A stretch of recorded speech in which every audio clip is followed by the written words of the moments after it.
So where's the market heading? We're halfway through the year. What's going to happen in the next couple of years? What are we going to see? So I'm actually just going to use real stats, and I'm going to compare our markets right now similar to the 80s. So this is about going back to the late 80s. So if you don't know what's going on, I'm not sure either. I wasn't born. But I can tell you and read this graph. So what I'm going to show you here is basically what happened in 1986. We really saw the market boom in the GTA. So we had 4 years of positive growth. That would have been 25% or plus. We had 27, 36, 21, and 19 right up until 1989, which you're going to see right at the top here.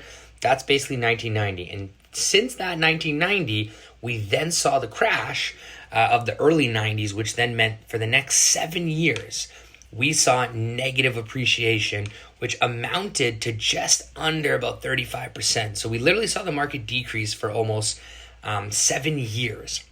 If we fast forward to now, we saw a very similar trajectory. So if you follow the green arrow there, we actually, since 1997, believe it or not, in the Toronto GTA, I'm taking the whole GTA, so we're just looking at average sale prices, we actually went on a 20-year run. So we didn't actually see negative appreciation year over year until 2018. And that's when the stress test came in and the foreign buyer ban, which kind of knocked the market a little bit. But then we saw it kick back up in 2019. And ultimately, just like the late 80s, we saw the boom 2019, 2020, 2021, 22. So 4 years of big growth again, big gains. And again, relative to the market, bigger gains you can argue were in the late 80s. But again, our price points are much higher. So when you're talking average price points of 920, 930, even like a 5% bump, it's still almost 40K. So we were seeing 18%, 14%, right? That's very high. So it was inevitable something was going to happen. And right now, we've just seen 3 years of significant decreases.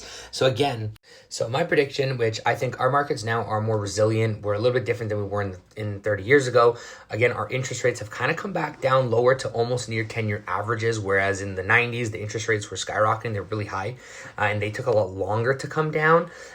Given we haven't seen as big a losses, so to speak, and we're starting to see government bailouts for condo developers. We're seeing that in BC, and we're seeing some other factors that are playing here. So I think we're looking right now, if you were to take this same graph, we're probably sitting around 1995, 96 range right now. By the time we end this year into next year, I think you're going to start to see, there might be a little bit decrease, 1 to 2% here, given this year and over next year. And I think as we start to move into 2028, 29, 30, that's when you're going to start to get into the recovery.